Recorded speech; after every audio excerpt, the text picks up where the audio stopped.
Welcome to Sales Training for Podcasters, the podcast designed to better your sales process. We'll be sharing tools, tips, and techniques, whether you love sales or hate sales. If you've got a product or service to sell and a podcast, you've come to the right place.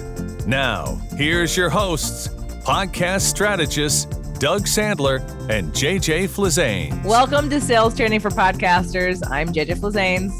Is this where I'm supposed to add in right here, Doug Sandler? That's me. I'm Doug Sandler. Welcome to the world of podcasting. Sometimes he acts as if he's done this before. Now, other times he acts as if he's never done this before. Which one is the mute button? Which one is the stop video button? I don't know these things sometimes. Oh my God. Okay, today's show is so organically inspired by what just happened. We're going to talk about selling to the right audience today. And it has a couple different components because the right audience today for you may not be the right audience for you 6 months, 1 year, 5 years from now. But it's important that we understand who you're selling to before you try to sell something. Can I add this though? Because I think I want to get right to what was the catalyst for this? Because you were like, hey, I want to record an episode right now. And you literally, it was washing my breakfast dishes and you're standing over me and you're like, are you ready yet? I'm like, oh, you are not watching me. You are hawking. You're waiting to go. What was the catalyst exactly? The catalyst exactly was that I was asked by you to present something to a group of people. And I was led to believe, not by you, but by all of them, that they wanted us to talk about podcasting. Mm-hmm. They wanted to understand more about getting business online and to talk about podcasting. And it wasn't the first meeting. It wasn't the first presentation. It actually was like the third that we've had in this group. And what ended up happening this third time around is some of the questions that came through were so basic business questions that I got thrown off thinking, wait a minute, You don't know the answers to these questions? Yeah. And it was frustrating because then I feel like it gets reflected on you as a presenter that you don't know your audience. And honestly, we didn't really know our audience. We knew them a little bit. We had been talking to their leaders. We had been planning out the presentation. We've done a presentation. Everybody loved it. We got great feedback. And so keeping on that momentum and feeling like, okay, these people represent, or these 30, 40 people maybe are the representation of the greater whole of this community. So now we have a whole bunch of new people who we're thinking are similar to the ones that we've talked to before. And now they're asking questions that are coming from left field, and they're so basic that I want to feel, and I'm guessing most of you do too, especially as a podcaster, you want to feel in alignment with your message. You want to know that you're speaking something that's landing for people. And you get that by the engagement that you get in your podcast. Now, if it's your own podcast, obviously you're talking about what you specialize in, what you're good at. And if someone asks you to come to be a guest speaker, either in a room, in a group, on a podcast, you're still going to speak about what you're interested in. But sometimes when you come into a room where your information is actually so much more advanced than they're ready for, it won't connect. Mm-hmm. And that's what happened today. What happened today for us was this presentation where we got questions like, well, how does somebody make money from podcasting? Like, it was a very basic question. Or can we talk about branding? And I'm thinking, well, this is about podcasting, and podcasting is a tool, and podcasting can be the number one tool that you use. It is for me. But at the same time, you have to, these are basic entrepreneurial business questions that one might want to know before any kind of marketing, whether it be podcasting, social media, whatever, right? I talk about this when I first introduce my launch program to any new client of mine. I want to help you get to know, before we even get into the world of podcasting, let's just spend a couple of moments. Do you understand who your market is? Do you understand what your offer is? And do you understand how your messaging plays a key role in talking properly to your market? And if you don't know your market, your offer, and your message, also called your mom, if you don't get to know your mom, then you're going to have a really challenging time with landing any kind of message that's going to have any kind of impact on any kind of audience. If you got to know at least some of the basics. So before you get into, okay, how do I launch a podcast and how do I put together all of this stuff, to launch the show, and who am I going to interview? And what, one of the people was like, well, how do you come up with your content? If that's where we're going, if the question that you're asking is, I don't know how you come up with weeks and weeks and weeks and months and years. How do you come up with 1,200 episodes of content?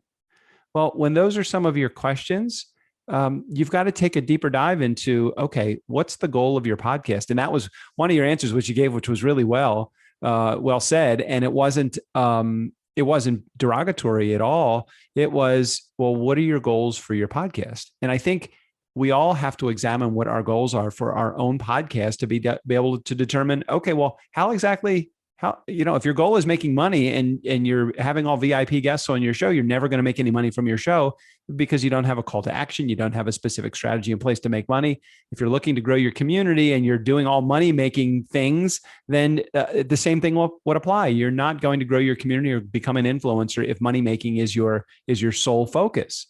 So I love how you said, well, what's your goal? You didn't say it in an irritated way, but I could tell him, like, we were talking to the wrong audience at the wrong time. And we are actually the product of what we're talking about today. Cause we thought we knew who we were about to talk to, but once we started talking, it was like, oh shit, they don't even know the basic business principles of how to grow their own business. What they needed was business coaching. Not podcast coaching. They needed business coaching.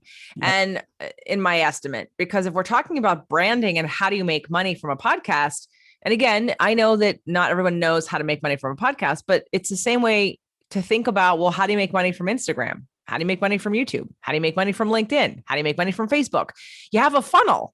If you don't know what a funnel is, it doesn't matter what your application or tool is. You're going to be stuck in the same place because you're not that much further along. So this is how I treat my other shows, is that we're not immune to this lesson. And I'm guessing you're not either.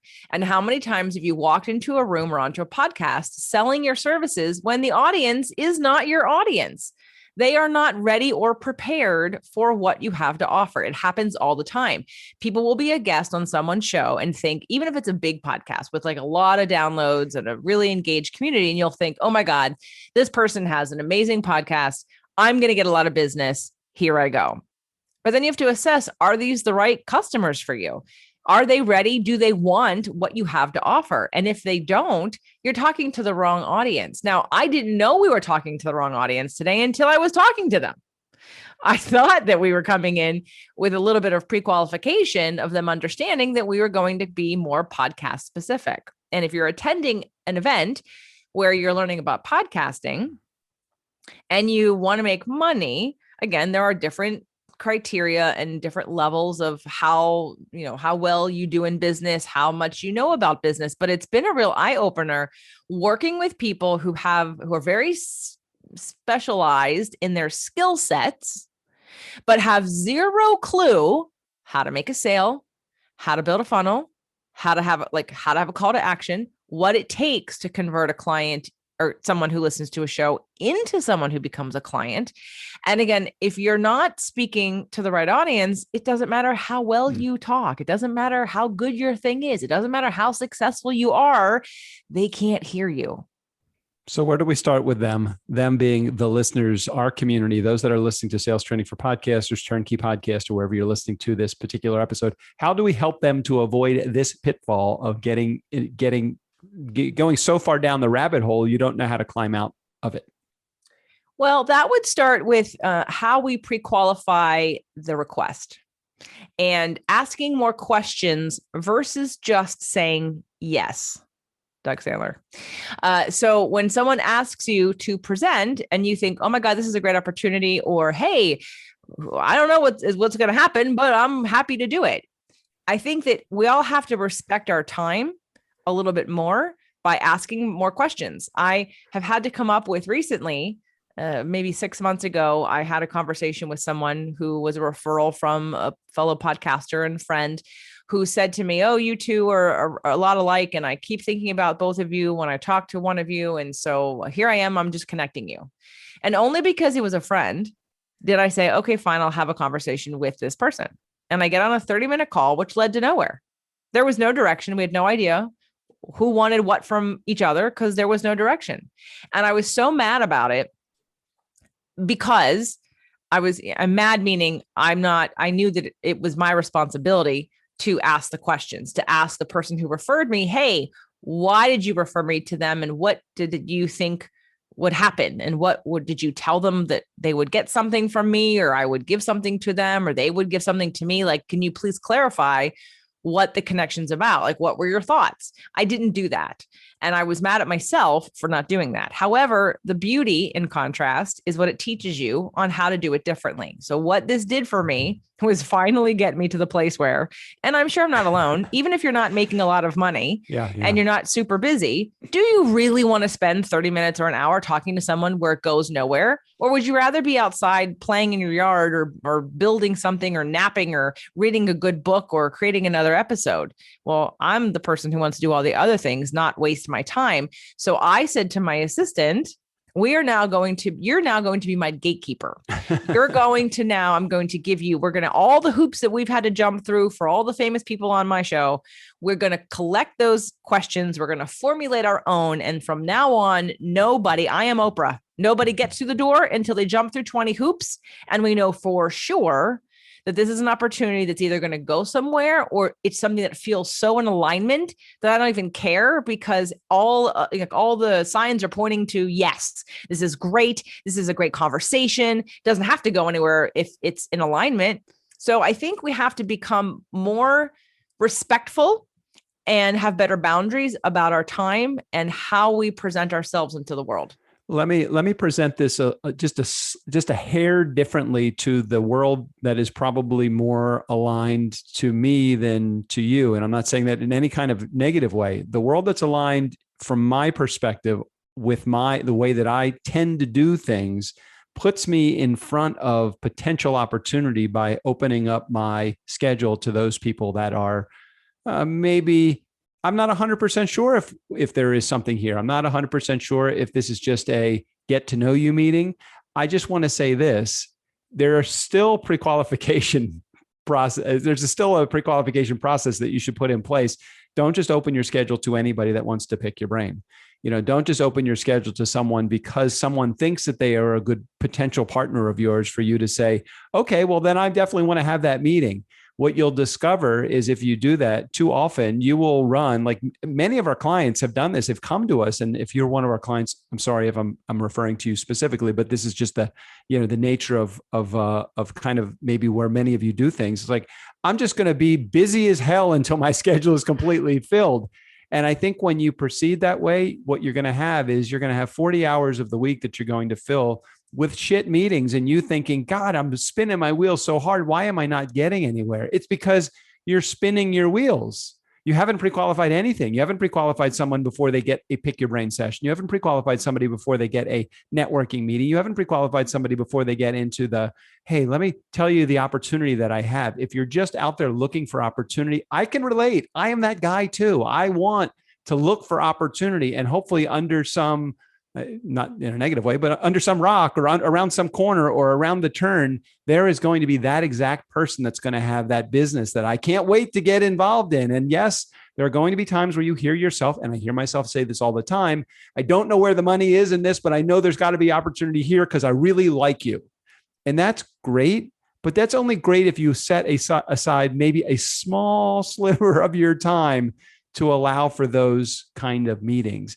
If you are more inclined to do the things the way JJ is suggesting, I think what you'll find is a lot of opportunity opens up in the blank space. And JJ does a great job, much better job than I've ever done, maybe that I will ever do. I'm looking towards doing this better than I do it right now, but allowing for the openness of a free schedule to provide the opportunity, not how many things can you jam in to see who can provide that opportunity or who you can make money with or do business with.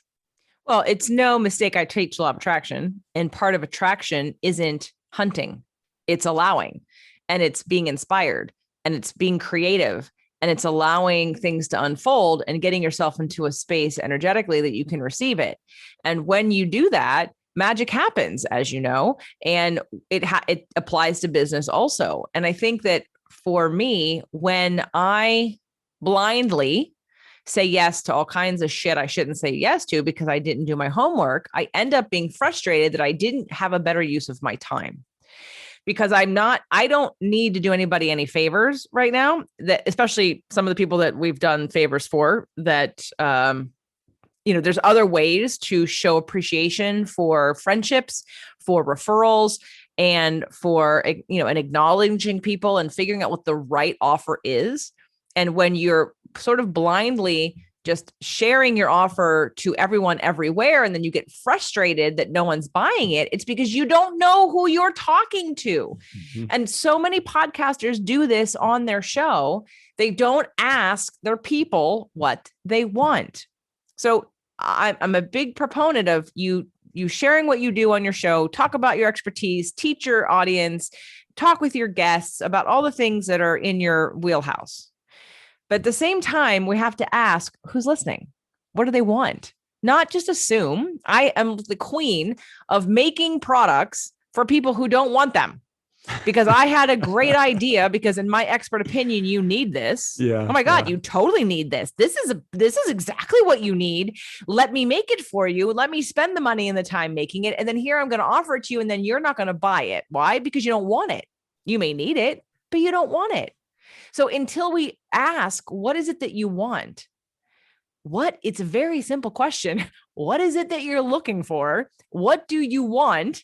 And then you and your expertise gets to give them what they want. You get to help them figure out how to do what they want to do, which again leads them down the path of, if, free stuff is always great. I literally had a client recently. She just got another space and has opened up her business. She quit her part-time job or her job she had, and she's working for herself full-time. She's not a podcaster, but she literally has come from my show. She's in my mastermind. And I said, congratulations on your new space. It's exactly what she wanted and the way she wanted it. And she said, I learned it all from you.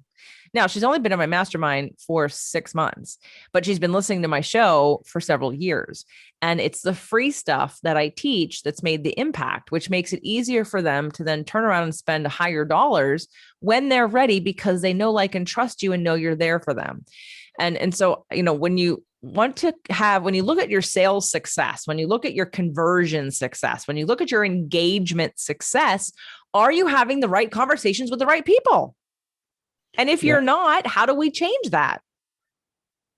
Doug? I agree with you. No, I totally agree with you. You need to be having the right conversations with the right people. And the way to really just test this out, look at your schedule. Just look at your schedule for the next week and just see from, as of the recording of this. So I'm now looking at June 7th through the 11th. That's Monday through Friday next week is the recording of this.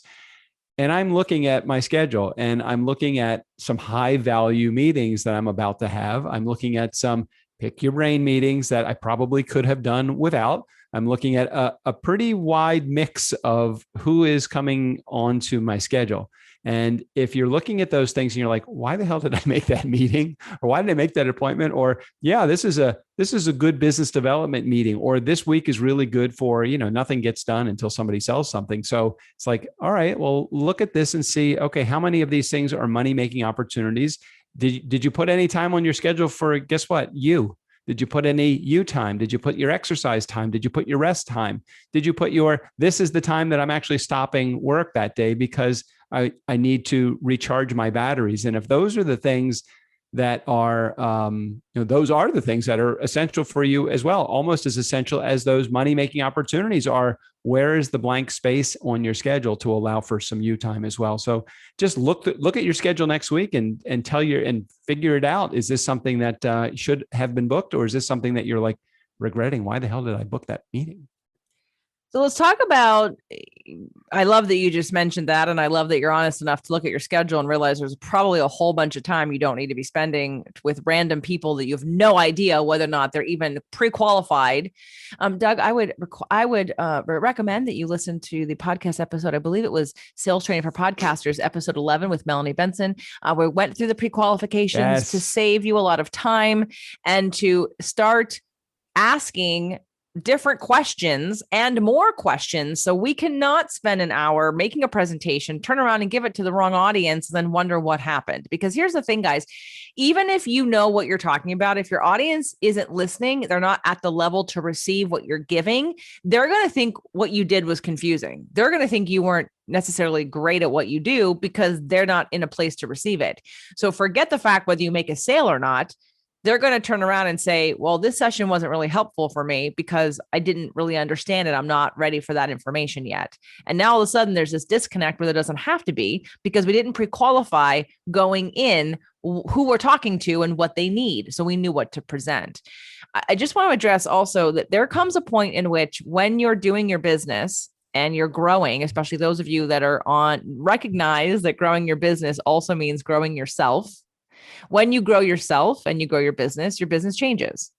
And sometimes when you do something for a little while and you try it out, you go, okay, this is cool. And then at some point you start to feel opposite feelings about it. You're like, you know what? I don't think I want to do this anymore. And it doesn't mean it was the wrong choice. It just meant you tried it out because you had the impulse to try it. You liked it in the beginning. And then the longer it went on, it showed you how it wasn't in alignment with where you want to be. It doesn't light you up. It doesn't feed your soul. And it's more work, or it's an energy drain versus life-giving. So if you're on a growth path in your business and you are seeing yourself changing, I just want to sort of focus on that for a second and really let you know that that's kind of par for the course. Like, it's going to happen. And it's really important. Like, you're going to fine tune your business skills when you know it's coming, when you can feel that something you've been doing hits an endpoint. When you're like, all right, I've been doing this for a couple of years and now it's, not because of the money. We're doing something right now that's making a lot of money, but I don't want to do it any longer. And it's not because of the money. It's because of the energy drain. It's because the lack and disconnection of what we're doing versus where we're going, of the people who we're serving and where they're not. And in some parts of my business, like, things are just moving along swimmingly and everything is evolving at the pace it needs to. And I'm making more and more money serving those who I don't even have a clear offer for. I just have a general offer because we're all in the same energy. We're all in the same wavelength. We all have the same sort of goals. But on the other hand, if I'm just chasing money and I'm trying to help somebody solve a problem that I'm highly qualified to solve, but maybe it's not in my zone of genius. Maybe it's not something that lights me up. Maybe they're not ready for me, which means I shouldn't be trying to sell them, because it's not going to work out long-term because I'm overqualified, if you will, or they're not ready to receive it. And then everybody's unhappy at the end of the day because they need something a little more basic and I'm ready to move on to bigger things. So I just want you to assess that at each stage of your business, whether it be every year, every couple of years, when you offer a new product or you're ready for a new book or something new lights you up, there is an evolution to changing who you're talking to. And those pre-qualification questions are going to change. The questions you need to ask to see if it's a fit for you will change. And the stronger your boundaries, the more you ask and the more you pre-qualify, the better the outcome, and no time wasted. Because at this point, you have to ask yourself, like Doug just did looking at a schedule next week, am I just killing time wondering if there is an opportunity here? Or have I pre-qualified this to know that pretty much there's definitely an opportunity here? I know for sure something's going to happen. I just don't know what.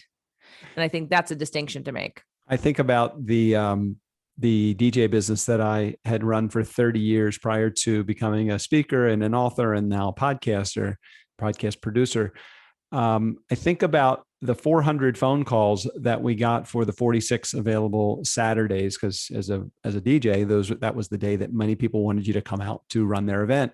And we were getting so many calls for just those 46 available days that I could be a lot more discerning in who I spoke to. And then the demand was so high that the prices, it made sense to increase. And it made sense to increase them literally from $575 to $3,900 over the course of pretty much 2.5 years. And what was great about that was it gave me the confidence to understand, and I translate this information to my podcast world now too. It gave me the confidence to be able to understand that when this particular person does not move forward with my services, it's okay, because the phone's going to ring again. It's going to ring another 300 and some odd times for the weekend that I might still have available. And so what I'm saying is, when you get to the point in your business that your confidence level is as high as the opportunity, then you'll be able to provide your services with confidence, or you'll be able to provide the marketing of those services with confidence. Somebody calls in, it's like, I don't worry anymore about, wow, I hope I close that deal, because I know that somebody else is going to call for that spot. So I don't worry about it anymore. I think oftentimes we fill our schedule with the stuff that is, well, I don't have anything going on right there, so I'm going to look for opportunity in that phone call. And sometimes it's just trying to fit that square peg in a round hole, and it may not necessarily pan out that way. So I think also the energy underneath it is something to pay attention to. Are you in scarcity mode because you need to pay your rent and you're saying yes to things you shouldn't be saying yes to? And when I say shouldn't, I mean, you haven't pre-qualified them. You're literally chasing. You're in a despair, desperate, survival energy, which means there's a lack of trust and you're saying yes to everything. And then you're exhausted and you're spinning your wheels because you're just trying to make some money. And you think that everybody that reaches out is a good fit, because why else would they be reaching out? Okay, I'm about efficiency. And of course, I teach law of attraction. So that energetically is not going to work, let me tell you. And you're going to be exhausted, and then you're going to be angry and frustrated, and you're going to put out frustration energy, and you're not going to attract the right clients. If I was to respond to every single person that asked me to be on my show, do a summit, speak somewhere, I would have no time to have the clients I have, because I'd be constantly doing things for others that I didn't pre-qualify. So how you can start doing this is, again, come up with a list of questions. Some of them being, why did you reach out to me? Why am I a good fit for your audience? Tell me about your audience. How large is your audience? What is the price point that they buy from? What keywords do you use in your marketing that's in alignment with me? How do I fit into your ecosystem in terms of how do I complement what you do, and how do you complement what I do? Just like come up with questions that again pre-qualify the opportunity, and then ask for what, I definitely, how many summits have I been asked? And of course they turn around and they email you as if it's like the best opportunity ever. Can I have you speak on my summit? I'd like to feature you. Oh, and by the way, send out 3 solo emails, 3 Facebook posts, blah, blah, blah, by this date. And I'm like, okay, no. So what that means is, let me translate. Let me leverage your list to build my list. I don't actually know you. All I really want is your list. All right. So that's when I say no, because I see it coming a mile away. If it's a right fit at the right time with the right person, because it feels good, it's not out of desperation, you're not just trying to leverage my list into yours, then I may be more inclined to have a deeper conversation. So I just want you guys to respect your time. I think that, to me, the biggest attractor, and I mean this in all forms of attraction, from partnership relationships, sexual relationships, marriages, boyfriend, girlfriend, whatever, and even business. People are attracted to confidence. People are attracted to someone who knows what they're doing, knows who they are, speaks it with groundedness and heart, and presents in a benevolent way that doesn't come from scarcity, but trust and allowing. In every form, in every shape of life, this is successful. And when you say yes to everybody all the time, That's not necessarily emitting that. I think that I want you to respect your time. I want you to have free time. I want you to experience what it's like to say no to opportunities that you don't need because they may not be a fit. I don't want you to waste an hour of your time. And you may not think of it as wasting when you're first starting. That's what you might want to do. You might just want to get out there and start having conversations because you don't know what you're looking for yet. And that's totally cool. But if you're pretty clear on your offer, you're pretty clear on your audience, then you need to ask more questions, because I want everyone to feel the relief and sort of the trust and the flow, if you will, of how business can come to you easily when you really specify what that looks like and you say no to anything that doesn't look like that. And so you'll have a greater sales success when you're clear about those things. And then when you have more sales success, you'll be more confident. The more confident you get, the more successful you'll get. When you're starting out and you're selling, you're just like literally knocking on door to door, asking all these people who don't have a lawn to buy a lawnmower, and then wondering why you're failing. Well, because you haven't asked the pre-qualifying question. Hey, do you have a lawn? I'm selling lawnmowers. Do you need one? You're just expecting somebody to buy. You're thinking, oh, it's a numbers game. I'll ask 10 people and one person will buy. Well, what if you ask 10 people who live in a concrete apartment building? You're going to get 10 out of 10. Then you're going to say, oh my God, I suck. I suck at sales. No, you're asking the wrong person. We have to establish that who you're talking to are the right people for your offer, your energy, and your information. And not only are they the right people, they are ready and wanting what you offer. I'm just saying, thank God we got that out of our system. That was so good. I'm so glad we had a chance to do this because, is for you, I know for me it is, but let me ask this for you, is podcasting a good form of therapy for you? Is it like a mental enema, verbal enema? Because that wasn't obvious at all that, yes, of course it is. But it's because I am in real time sharing a frustration, how I did the wrong thing. I allowed other people to invite me somewhere I just trusted that everyone else did the pre-qualification work for me. And I thought, well, it doesn't matter. I'll just show up and just do the thing. But then as I did the thing, I leave feeling not good about myself because we were presenting something they weren't ready to receive. I don't know that we could have asked the right questions without the answers being maneuvered so that we were given the answers that they wanted us to hear. And I still think we would have shown up in the same position with the same presentation, with the same respondents. Anyway, I don't disagree with you that we were not in the right place today, but I also know that there are some people that will do anything to now, what's the expression? Fool me once, shame on you, fool me twice, shame on me. It won't happen again. I won't promote to that without changing the dynamic of the audience or changing the message that I'm going to deliver. I will never deliver that message to that audience again because it was obvious that was not our market. So I also teach in Law of Attraction contrast. Contrast is basically things that go wrong, things that you don't like, manifesting what you may think is a problem, but in the problem is the clarification. So what is the gift today? The gift today is that from now on, when I'm asked to present, whether it be someone else booking it for me or someone directly asking me to participate in something, I am now not going to delegate or assume somebody else is pre-qualifying for me. I am going to pre-qualify because I like to be effective. I like to be successful. I like to be impactful. And if I'm not talking to the right audience and they can't hear me, I don't need to talk. Like I tell everybody, yes, I might have started my podcast because I had all this creative energy and things I wanted to teach. And once I taught them all, now I don't need to talk for myself. I know all this shit. I'm teaching it to you because I don't want you to be frustrated and unsuccessful and wondering why your stuff isn't working. So I want to make sure that it's making a difference. Otherwise, I'll take a nap. I'll watch a movie. I don't need to hear myself talk over and over again about the same damn thing if it's not going to help anybody.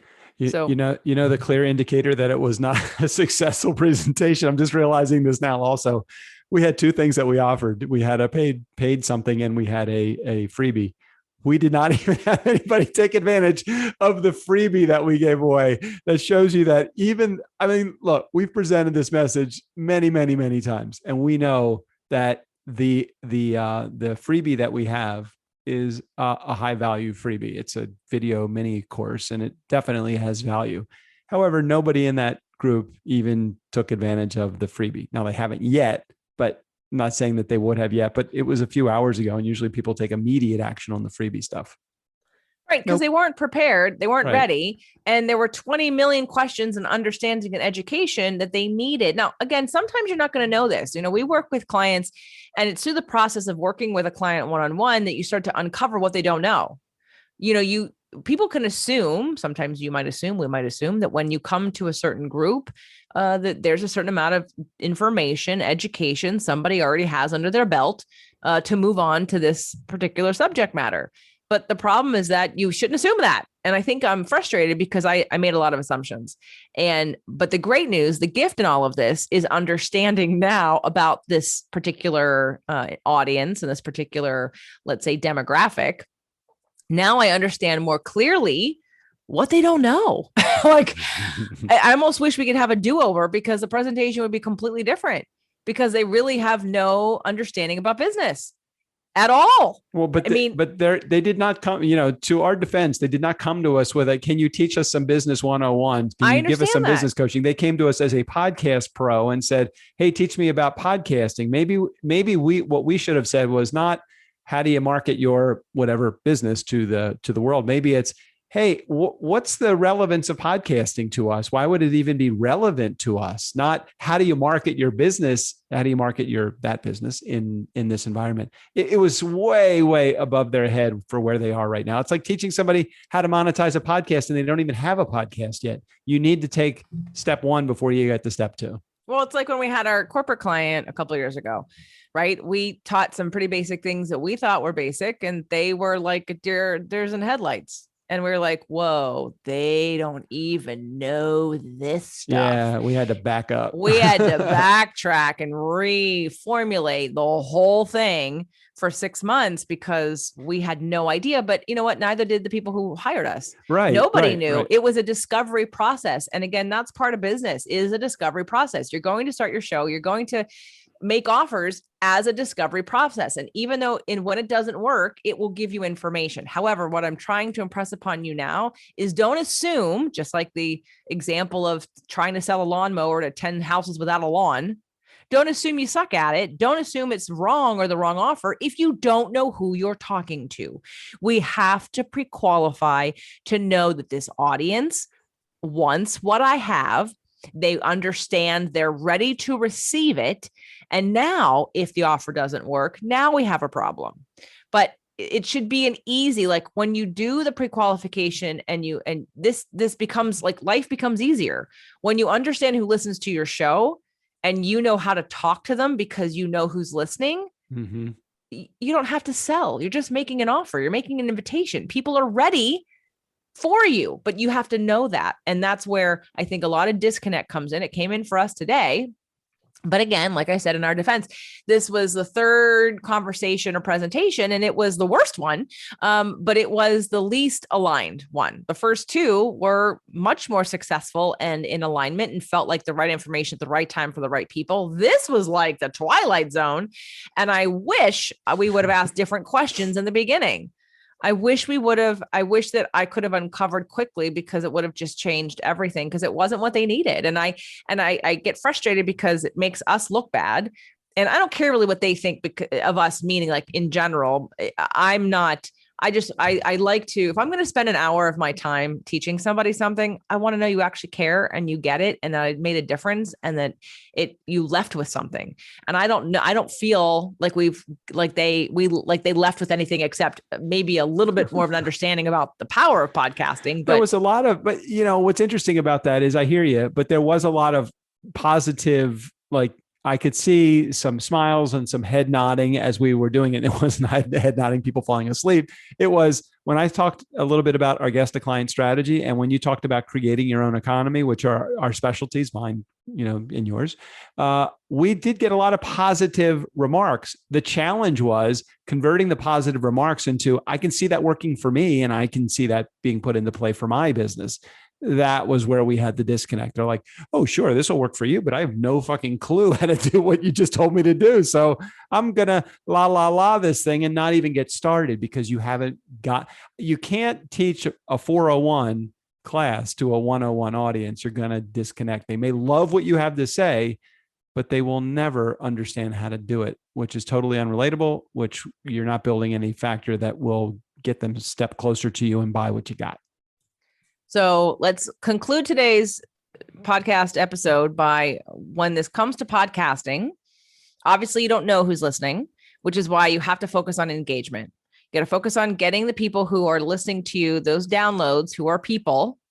You have to get them somehow to connect with you and let you know what they're interested in. So whether you get them into a Facebook group, you have an offer that converts them into something else, they get to be on your email list, they follow you on Instagram or on Twitter, however you use social media, that would be the platform to try to find out what they want so that you can offer. And that's what you have to ask for. You can't just assume that someone's going to tell you. You have to ask them, and you have to ask them until they answer. And you have to use different words. And not that you're begging, but you want to impress upon the people who are listening that you're not doing the show just for you. You're doing it to make a difference. You're doing it to contribute. You're doing to educate people and to connect and to help. So you really would be better served if you knew who you were helping and what they needed. So find a way to pre-qualify your audience in terms of who you're talking to. When you're a guest on someone else's show, do the same thing. Ask more questions. Who is your audience? What are they looking for? What do they buy? What do they need? Ask those questions so that you know how to craft your talk for the audience you're talking to. And then lastly, when you're booking appointments, people who want your time, if you do not value your time and you're giving it away to everybody who asks for free, my question is, why would someone pay you? We have to create some kind of boundary and barrier to have access to you for you to become more valuable. And it's not a manipulative trick. It's just the reality. You only have X amount of hours in a day to give somebody, and you have to decide who is worthy of getting that. And if you're doing all these free conversations, you don't have time to get paid. So if you're a coach or you're selling your time, then you're eating up all of your billable hours in exploratory calls, which may waste a lot of your time and leave you frustrated and feeling disappointed. So please, please, please pre-qualify everything all the time. Okay. All right. I think we've beaten this issue up pretty good. Pretty good. All right, let's head out of here. Until next time, thanks guys for tuning in for another week. And JJ, if this is okay with you, this content is so good that I want to put it over on Turnkey Podcast as well, with your permission, of course. Absolutely. And, in case those of you don't know about that offer that we made, the free offer, we would like to invite you to download, or not to download, but to access our free mini course called 5 Ways to Make Money Podcasting.com. It's the number 5 Ways to Make Money Podcasting.com, free mini course. And we explain in detail ways to make money, ways we've made money doing this podcasting. And if it's old news to you, thanks for checking it out. And if it's new, again, it's just a free gift to get you a little more clear about how you can use this medium, which I love, Doug loves, we attribute so much of our success to really not only make a difference, but make a really great living. All right, let's do it. See you guys next time. Keep podcasting, keep it out there, and I love it. Keep going. Thanks for listening to Sales Training for Podcasters.